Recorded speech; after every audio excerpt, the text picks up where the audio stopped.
சேலம் மாவட்டம் ஆத்தூர் அருகே ஜல்லிக்கட்டு நடத்தியவர்கள் மீது தடியடி நடத்தப்பட்டிருக்கிறது. இது குறித்த கூடுதல் விவரங்களை அங்கு இருக்கிற செய்தியாளர் மோகன்ராஜிடம் கேட்கலாம். மோகன்ராஜ், எந்த பகுதியில் தடியடி நடத்தப்பட்டிருக்கிறது? கார்த்திகேயன், சேலம் மாவட்டம் ஆத்தூரை அடுத்த கூலமேடு பகுதியில் சுத்தமாக ஜல்லிக்கட்டு நடத்தப்படும் மாநில அரசின் இடம்பெற்றிருந்த ஒரு பகுதியாகும். இந்த பகுதியில் தான் ஜல்லிக்கட்டு நடத்தப்படும். காணும் பொங்கல் தினமான நேற்றைய தினம் இங்கே ஜல்லிக்கட்டு நடத்துவதற்காக இங்குள்ள பொதுமக்கள் விடுத்து வந்தனர். இருந்த போதிலும் காவல்துறை நேற்று காலை முதலே இந்த பகுதியில் பாதுகாப்பு பணியில் ஈடுபட்டு ஜல்லிக்கட்டு நடத்துவதற்கு அனுமதி மறுத்து வந்தனர். இந்த சூழ்நிலையில் இந்த துறையினர் ஜல்லிக்கட்டு நடத்தப்படுகிறது. இது குறித்து தகவல் அறிந்த காவல்துறையினர் சம்பவ இடத்துக்கு கூலமேடுக்கு விரைந்து வந்தனர்.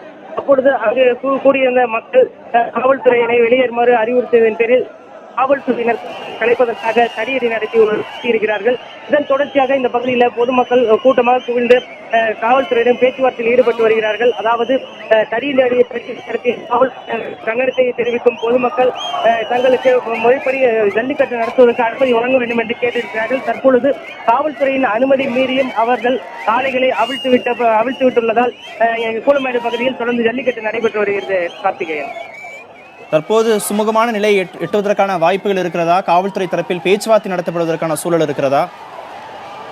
இங்குள்ள பொதுமக்கள் விடுக்கும் முக்கிய கோரிக்கை வழக்கமாக இந்த பகுதியில் நடக்கும் ஜல்லிக்கட்டு இந்த பகுதியில் நடத்திய தீர வேண்டும் அப்படிங்கிறதா காவல்துறையை கேட்ட கோரிக்கையாக இருக்கிறது.